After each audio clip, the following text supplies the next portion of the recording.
nafasi ya kujumuika na sisi katika ibada ya siku ya leo. Naamini popote pale leo ni siku ya kina mama, lakini kwa sababu hatukupata taarifa wa mama wajiandae, basi wazee wa kanisa wamepewa sehemu, lakini licha ya hayo yote tunashukuru.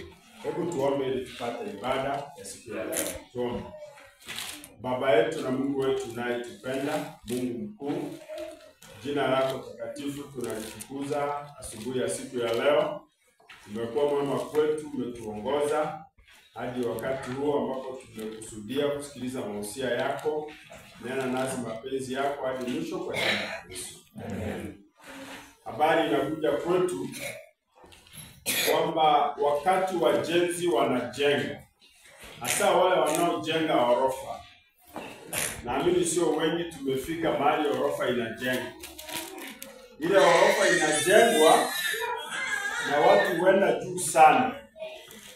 Sasa siku moja mtu mmoja alimwendea mjenzi wa orofa, akamuuliza, wewe umekaa ukijenga orofa kwa miaka 25, imekuwa kwaje hujawahi anguka kutoka huko juu? Na kila wakati huwa tunaangalia, tunaona ukimwagilia maji, wakati fulani unabeba zege unaweka pale, wakati fulani pia unaleta hata mizigo mingi unawekelea pale, unafunga vyuma unawekelea pale vile vya kumwagia zege. Lakini kwa muda wa miaka 25 wala haujawahi kudulika kwa namna yoyote.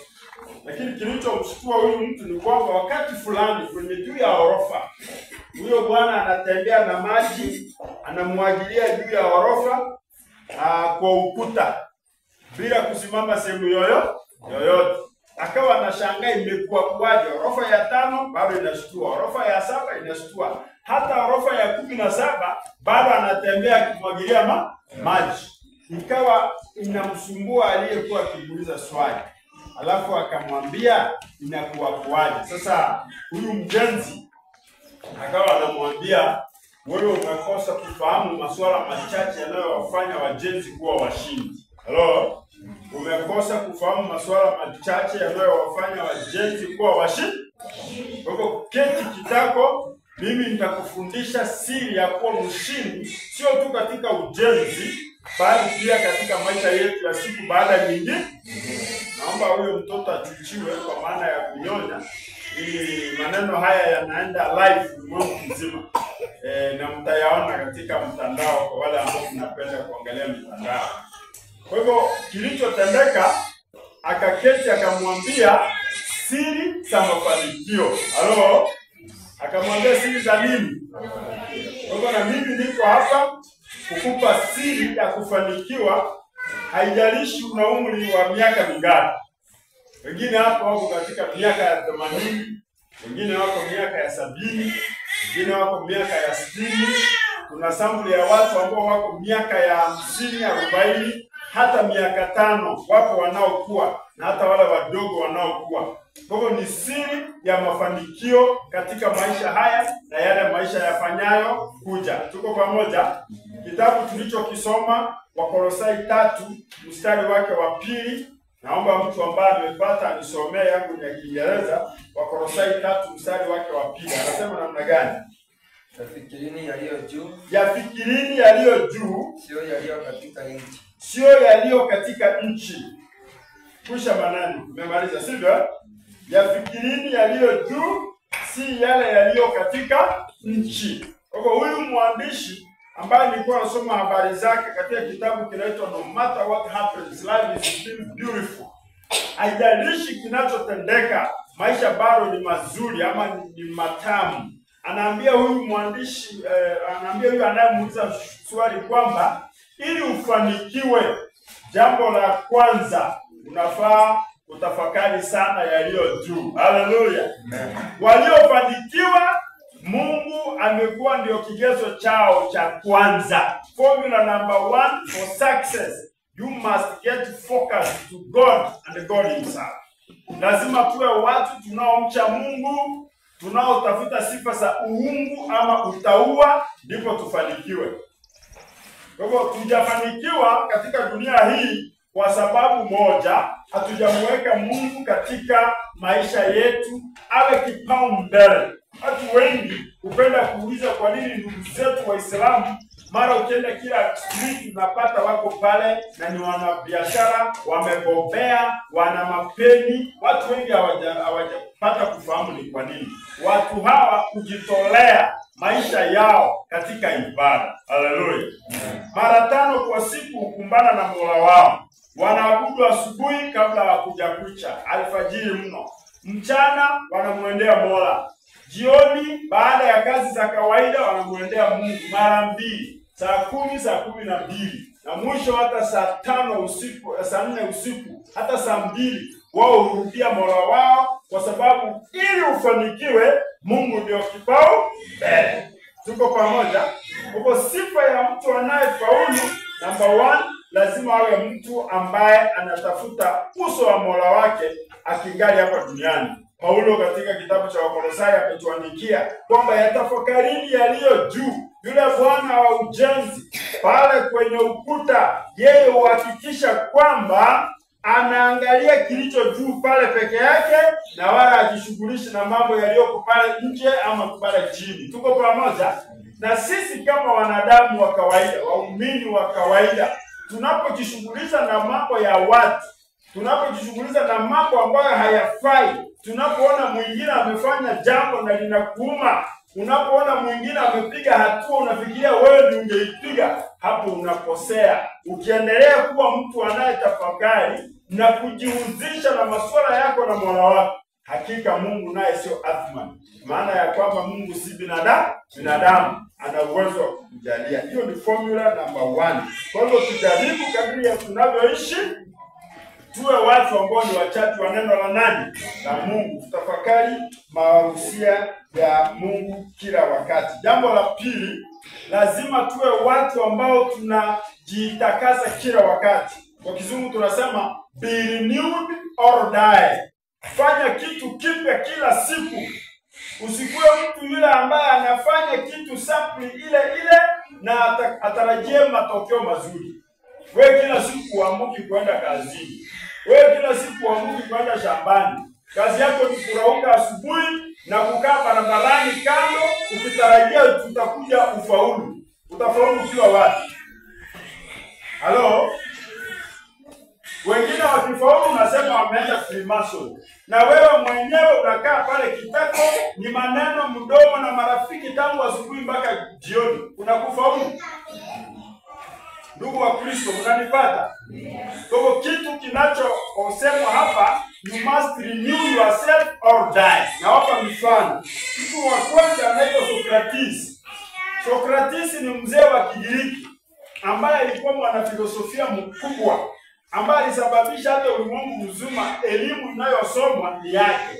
Socrates alikuwa anafanya kitu kimoja katika uzee wake, kwamba ni mzee lakini alijifundisha kucheza instrument. Hao watoto wanaopiga kelele, tafadhali, tunataka kujaribu kuhakikisha kwamba ujumbe huu unafikia kila mmoja kwa namna ya kipekee. Niombe tu watulizwe ama watulie. Ikizidi sasa tutawaambia watulie kabisa. Kwa hivyo alikuwa akicheza muziki, ala ya muziki katika uzee wake miaka 80 na kwetu hapo Ukuriani watu wakifika miaka 25 30 wanajiita wazee. Kweli si kweli? Kwa sababu wameoa na mtoto mmoja, yeye ni mzee. Na kwa sababu yeye ni mzee, anafikiria anakaribia kufa. Na kifo kiko mbali. Kwa hivyo unapata mtu ana nia ya kujaribu kitu kipya kila wakati. Siri ya kufaulu katika chochote, lazima tujaribu kufanya kitu fulani kila wakati, kitu kipya. Mzee mwingine anaitwa Cato. Cato alijifunza Kigiriki katika miaka 80. Alipofika miaka 80, alianza kujifunza lugha mpya. Wewe tangu uzaliwe hadi sasa lugha unayojua tu hapa ni Kiswahili. Baada ya Kikuria ni Kiswahili. Na unajua ukifahamu lugha chache, basi unaotangamana na wao ni wachache. Lakini ukijua lugha nyingi utakuwa na uwezo wa kusafiri kwingi bila uoga. Wapo watu hapo wakifika Migori wanafiata ulimi mpaka jioni. Si ni kweli? Hawana uwezo wa kufungua hata kama wana maarifa kiasi gani. Wakikutana na mzee mkongwe huko Migori itakuwa vigumu kwa sababu hawana mazoea na lugha ya huko. Si kweli? Lakini ili ufaulu lazima ujifunze kitu kigeni kila siku. Yuko mzee anaitwa Goethe aliunda filamu inayoitwa Faust katika miaka ya 83. 83 years. Niko hata mzee wetu hapa Kenya anaitwa Raila Odinga. Alijaribu kuwa kiongozi wa Afrika nzima na miaka 80 na uchafu kwenda juu. Si kweli? Ina maana analenga kitu kipya kila siku. Wewe utaanza kuzungumza unayoyataka lakini yeye ni mpya kila wakati.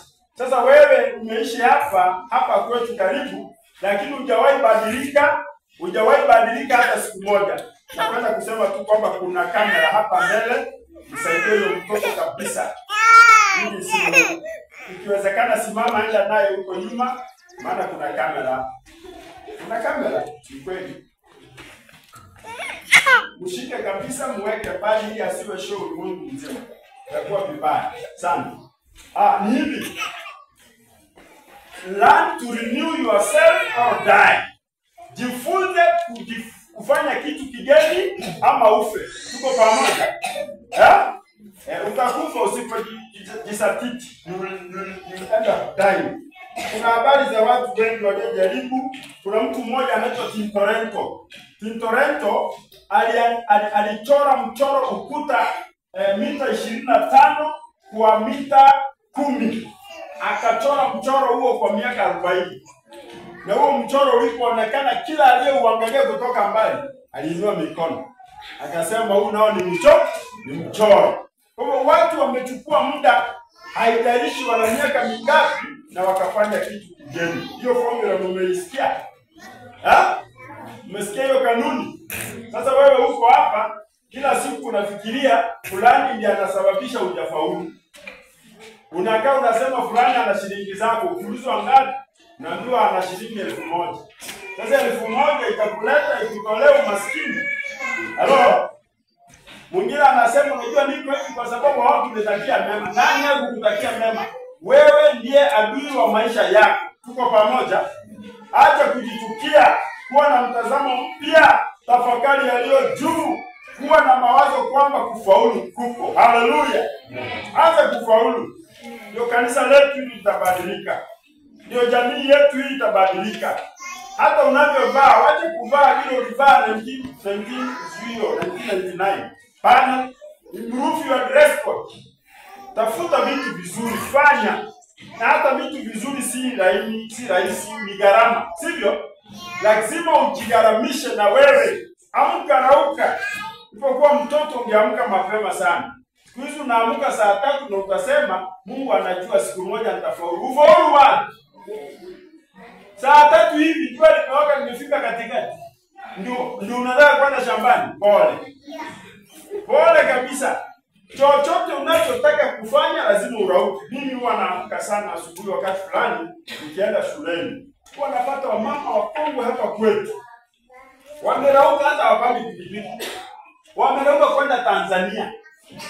Wamama kama hao 1000 hawatakosa. Bwana Yesu asifiwe. Wamama kama hao hawezi wakakosa mchango, hawezi wakakosa pesa za kikundi, hawezi wakakosa tena wakiendea loan ya kikundi, hawezi wakakosa shilingi 10,000 kwenda mbele. Lakini wale wanaolala wanasema mugaka leo tuna na lale. Halo? Mnaamini kwamba mzee ndiye atakuletea? Pole. Wewe afadhali ufe. Kwa sababu hujajua nia na kusudi la kuzaliwa hii dunia. Improve. Tia bidii, uchakarike, uhakikishe umefaulu. Bwana Yesu asifiwe. Kwa kanuni ya 3, kuwa na kitu tunaita improve yourself daily. Hakikisha kila siku unajiboresha. Sasa wewe kila siku unavyopika sukuma wiki ni vile vile. chumvi tu, maji na mafuta kidogo. Ya tu. Siku nyingine ng'ang'ana ulete ya kipira ya tea. Bwana Yesu asifiwe. Uone vile inakuwa vizuri. Kwanza ile mnanunua kidogo kidogo vinagharamisha. Ukinunua la tini itakusukuma kwa wiki ama viwili, si ndio? Siku nyingine ng'ang'ana ununue mara moja mwezi mzima. Lita 3. Jaribu uone. Utagundua ile ya kununua 20 unaenda hasara sana kuliko ile umenunua mara moja. So hiyo ndio inaitwa constant improvement. Lazima ujaribu kujiboresha kila siku. Yale uliyofanya nyuma hayatoshi. Wengi wanapenda kuishi kwa maneno ya nyuma. Unajua mwaka jana nililima mahindi, hesi nilipata gunia 80. Haleluya. Sasa hizo ulipopata 80 zilikufaidi nini? Si uliuza ukafanyia masuala yasikaisha. Sasa hivi bado utaishi kwa kivuli cha nyuma. Kama ulipata pesa hata rangi, sasa hii hauna. Ni kwamba kila siku lazima utafute mbinu ya kujiboresha, ndipo utafaulu katika haya maisha. Haleluya. Ndio mnanipata?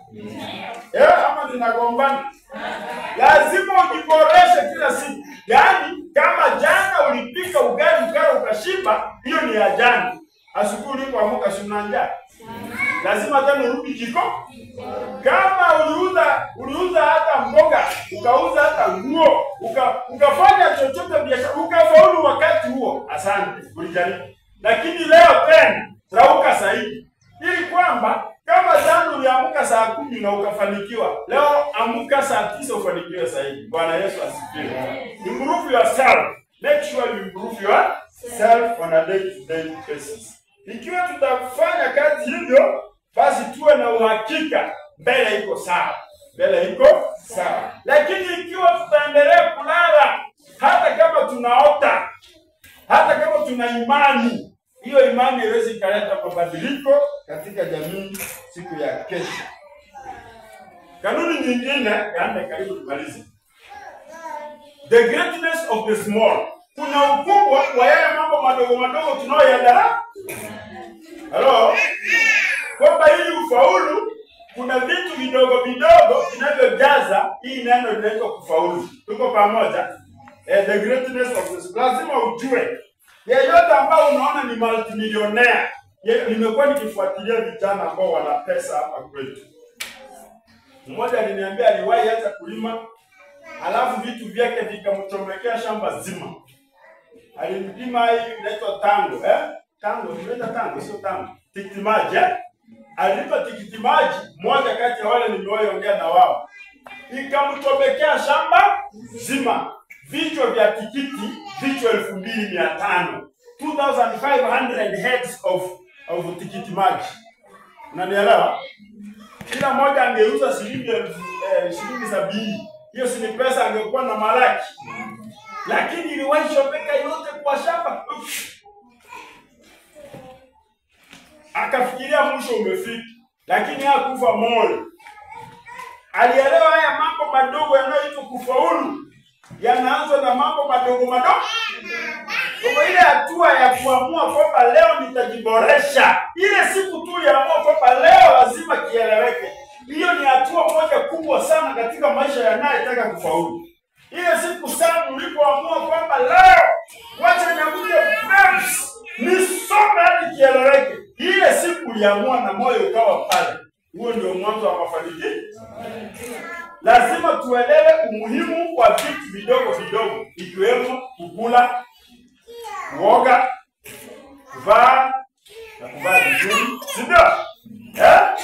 Ile namna ya kuelewa mambo madogo madogo. Don't skip a meal. Yaani ukiacha chakula na ndio kilifaa kikupe nguvu, labda utazipata ukienda shambani. Mambo madogo madogo hayo tuyachunguze na tuyaboreshe kabisa, ndipo tufaulu. Mwandishi anasema the sum of all the little things that makes perfection, the sum of all little things makes perfection. Kwamba vile vitu vidogo tukiviweka pamoja ndivyo vinafanya mtu anafaulu. Tuko pamoja? Ndio kuna wale wanaanza hata biashara, kiuta faida leo, watoto wanafagilia yote. Si ndio? Nasema si kesho pia nitauu. Utakula mtaji. utakula na mtaji ukiisha kuisha wewe. Tuko pamoja. Unajua nimewahi kugundua kuna mwingine alipea mwingine 20,000 anzisha biashara.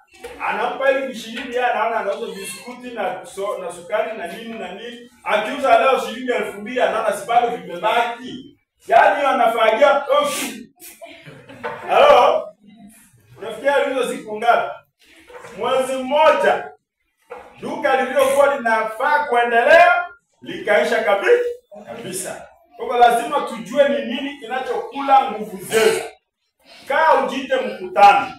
Hakuna mtu ambaye hajapewa maarifa ya kuendelea. Tuko pamoja?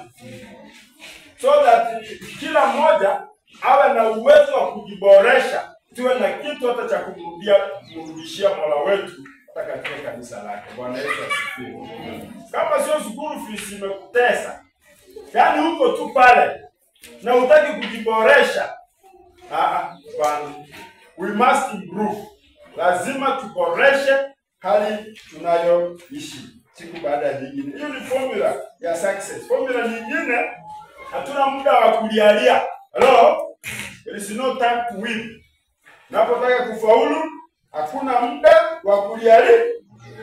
Mtu mmoja anaitwa, jina lake nilikuwa nakusoma, anaitwa Flyer Louis de Lyon.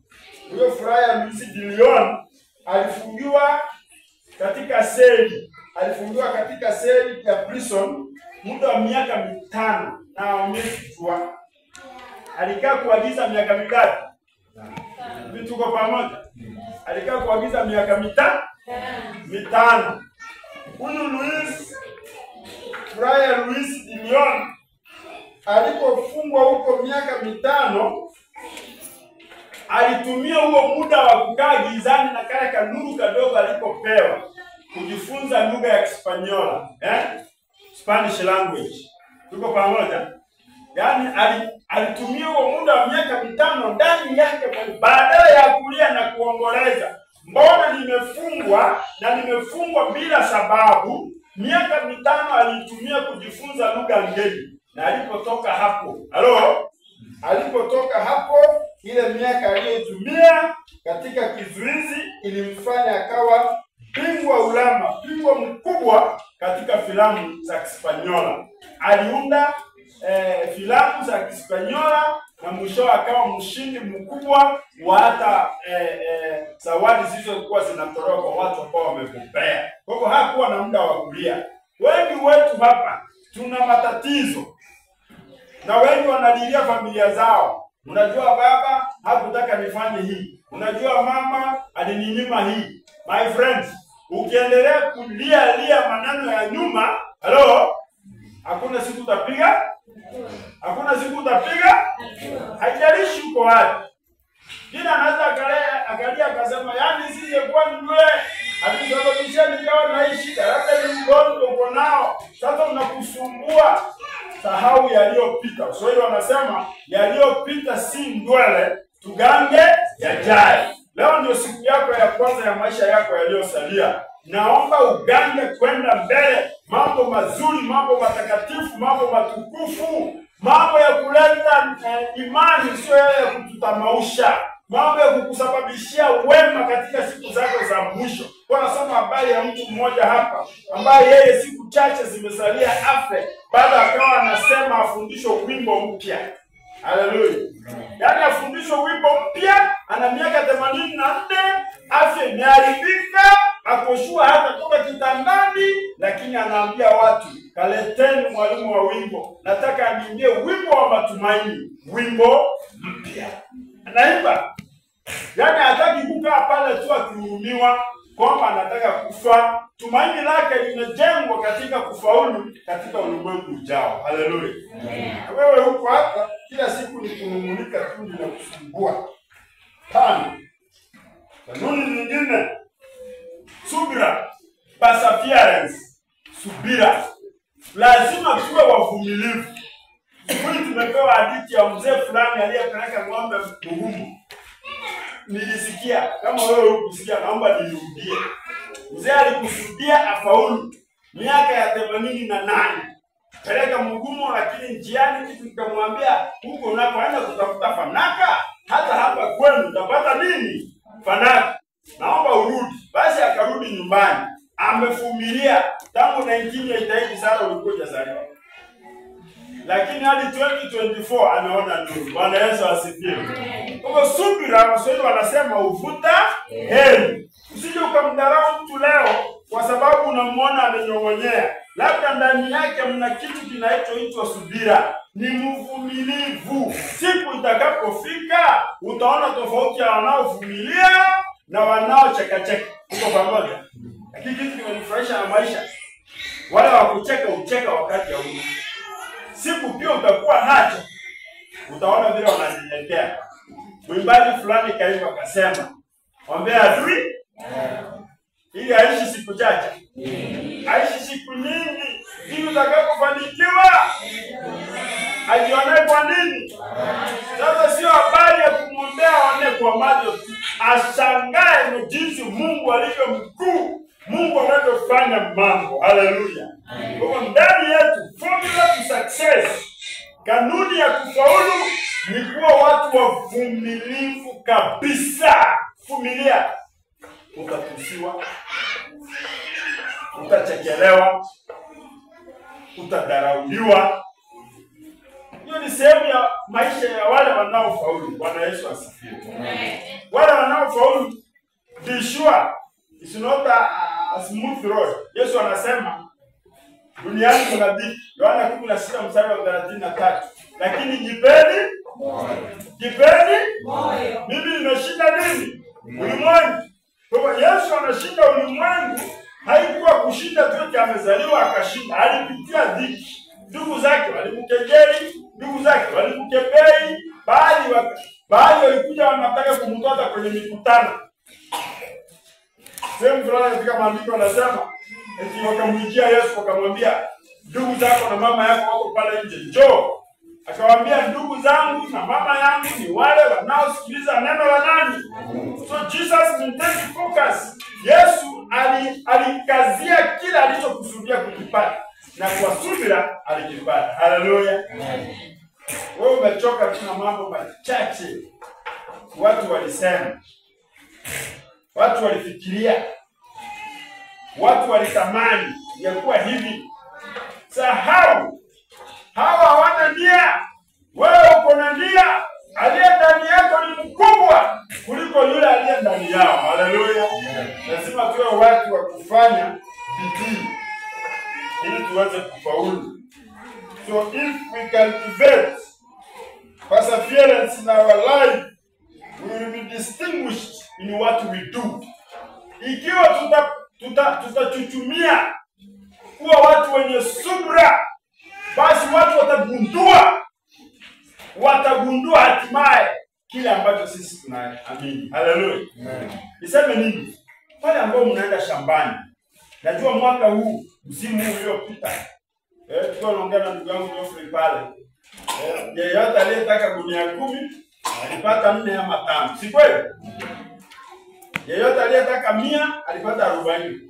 Jana mmoja akawa ameniambia amelima eka 32. Akapata gunia 70. Hiyo ni ya kulia kabisa. Lakini kwa sababu kuna mnyama anaitwa subira, lazima tuwe watu wavumilivu. Hata sasa mvua haijanyesha vizuri, lakini bishua wavumilivu watavuna. Haleluya. Yeah, don't give up. Wezi formula ya kufaulu hii dunia ni kufungulia. Kwanza wakati umeanguka ndio unaanza fresh. Tuko pamoja? Unaanza fresh? Na wakati unaanza fresh wacha kulia kwenda nyuma. Tunajua msimu uliopita nilitumia sijui laki ngapi kupeleka shambani na si kuona chochote, afadhali ufi. Halo? Yes. Kama una nia ya kufaulu, sahau yaliyopita. Anza upya. Jifanye kana kwamba hukuwahi jaribu. Jana wangu mliomaliza shule, labda wakati fulani wanasema laiti ningali. Hakuna cha laiti. Sio wazungu wanasema I thought I could is a thought of fools. Hello? Laiti ningalijua, hilo ni wazo ama dhana ya wapumbavu. Wewe anza na ule wakati na kile kidogo uko nacho.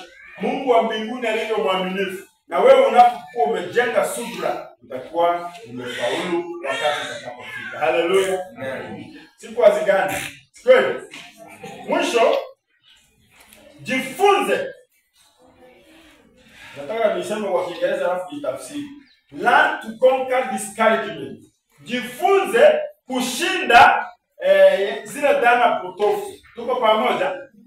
Kila wakati mara nyingi kile kitu ninachotaka kufanya huwa kinapingwa. Lakini nikikifanya huwa nafaulu. Haleluya. Wapinzani wa kwanza unajua wanakuwa kwenye familia, asipokuwa ndugu yako, atakuwa dada yako. Asipokuwa dada yako atakuwa mume. Asipokuwa mume wako atakuwa hata mke wako. Hello? Siku moja nataka kuwa mwalimu. Kuja nyumbani kawaambia jamani nimepata barua. Niambia, hiyo yote utatoa wapi hiyo pesa yako? Lakini swali, leo mimi mwalimu si mwalimu. Mahali ilitoka, mahali haikutoka, I don't care. Kwa hivyo unapoamua kukonka, kushinda ile dhana potofu, jihesabu kwamba wewe ni mshindi. Mara ngapi umejaribu hata ulime shambani? Mke wako atakuja hapa kuambia, "Mbona chochote sio rapo?" Yaani, kimbezi yo, ndio chenga, na inakuwa tu hilo, Ndio nikikuja, hapa ndivyo, hapa mzee mwenyewe anakukataza kabisa kwa mtako. Kiga, dengera.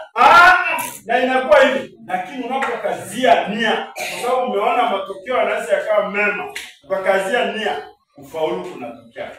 Haleluya. Najua Justus ni rafiki yangu. Yeye hata nikiongea atakosana. Hata tukikosana na muona mliwa. Tanakana ranko. Mara nyingi wakati unataka kufanya jambo fulani, lazima Sara akuulize useme wako hedi. Lorato. Sindio? Lakini mwisho wa siku ukikazana kianaume, sio unafaulu. Lakini ajabu ya maisha ni hii. Ukifaulu hata atasahau kama alikuuliza Lorato. Kweli si kweli? Wakati kufaulu kupo, hakuna anayepinga mafanikio. Lakini ukifeli, utapata changamoto nyingi zitakazo kujenga ili ndani uboreshe kesho. Tuko pamoja? Kwa soma habari ya mtu mmoja aliyebuni hizi tatu tunazoziona, anaitwa Jimmy Delam, Charles Albert Allison, something like that. Charles Adams Albert Addison, something like that. Alijaribu mara 1000. Kutafuta kitu cha kuweka ili taa iwake, yaani ameconnect umeme, lakini ameshindwa ni nini kitaweka mfululizo bila kuzimika. Maana kile alichopata kitu kinawaka dakika 10 inalipuka. Sasa kama anajiuliza ni nini nitaweka, anajaribu. Alijaribu mara 1000. Rafiki yake akamkujia akamwambia, "Bwana mdogo, mimi naona unasumbuka sana. Hii kitu afadhali uache maana umeshindwa. Mara 1000 kabisa umeshindwa." Akamwambia, "Nashukuru kwa kuniambia hivyo. Lakini nimegundua katika kujaribu kwangu njia 1000 zenye hautaunda taa." Halo? Yaani nimeanguka sawa, lakini sasa ninajua njia 1000 ngapi? Zenye ukijaribu hata wewe kuunda taa haitawaka. Hiyo nimejifunza. Kwa hivyo hata wakati tunaanguka huwa tumejifunza. Kweli si kweli? Nimegundua hii nayo sitafaulu. Na endelea mpaka 6000. Mara ya 6000 ndiye alikuja kugundua hiyo chuma inaitwa nickel, ambayo ikiwekwa tu katikati ya hiyo golofu, inawaka mfululizo. Kwa hivyo alijaribu mara ngapi? Mara 6000. Wewe umejaribu mara ngapi ndio ukafaulu? Wengine alijaribu mara moja. Juzi tulilima mahindi sehemu pale shuleni. Tukatumia 235,000. Tukavuna shilingi 310,000. Halo? Kuvuna 310,000.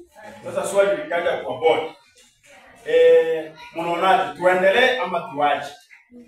Nikaona watu wanasema, mimi bwana hapana. Mimi hapana. Mimi hapana. Mimi nikasema hiyo turudie. Halo? Turudie tena? Unaweza kubaki kila laki. Kurudia kitu ambacho huyo baki. Wakati fulani inahitaji kitu kinaitwa imani. Unapokuwa na imani, mafanikio yanakuwa makubwa. Haleluya. Nimeongea leo juu ya maendeleo. Kama umenipata, tafakari yaliyo juu sana. Tafakari mambo mazuri. Usikae kutafakari mambo mabaya yataharibu mawa. Na kama uko discouraged, fanya yafuatayo. Number 1. Tafuta muda wa kutosha upumzike. Rest. Kama umelima mara 5 imekuchenga, usiame, acha mwaka huu peke yake. Upumzike, utulize akili. Tafute mbinu. Tuko pamoja? Tuliza tu akili. Tafuta mbinu mpya. Yes. Ukisha rest ya kutosha, hata chakula, tafuta chakula nzuri kule. By the way, tafuta chakula nzuri na motivate mwili. Tuko pamoja? Wale wameanguka sana, wakati unaona hakuna mtu anakupigia makofi, tafuta chakula kizuri. Pigie mwili pole. Haleluya. Chakula kizuri, eat well. Shapa, hiyo ni way of conquering discouragement. Yaani namna ya kushinda ile dhana potofu ambayo watu wamekuwekea. Namba ya 3, sasa omba. Tufungie sehemu omba. Jinyime hata chakula siku nyingine. Omba kabisa Mungu afungue njia. Sasa ukimaliza, usiseme niliomba kwa hiyo Mungu atanibariki. Rudi fanya kitu kinaitwa kazi. Work. Haleluya. Rudi fanya kazi. Sasa fanya kazi kama hutawahi fanya tena. Halo. Mafanikio yatakuwa hakika. Haleluya. Kwa maana unasikia shindikana yote Yesu anaokoa. Tumesikia mbiu Yesu uokoa.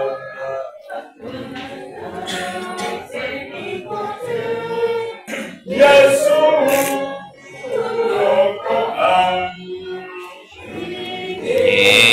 Ambiyo injini baharini enezeni mioyo Yesu uokoa. Asante. Kwa hiyo ikishindikana, Yesu fanya namna gani? Ni ombi langu katika haya maisha tunayoishi kwamba tusife moyo licha ya changamoto tunazozipitia. Tung'ang'ane. Tumepewa nafasi kila siku kujiboresha. Vijana mlioko hapa, watoto mnaoenda shule, wazee na kina mama, umesikia wapo watu ambao walikuwa na uwezo wa kujifunza hata mbinu mpya ya maisha na wakafaulu. Haleluya. Niombi langu kwamba Mungu atatusaidia mwaka huu licha ya changamoto tunazozipitia tena tufaulu katika jina la Yesu. Amen. Basi nimemaliza mahubiri yangu, na wale mliokuwa mnanipata kutoka ng'ambo, basi naamini umepata ilivyopangwa. Sasa unaweza ukasema ili kwa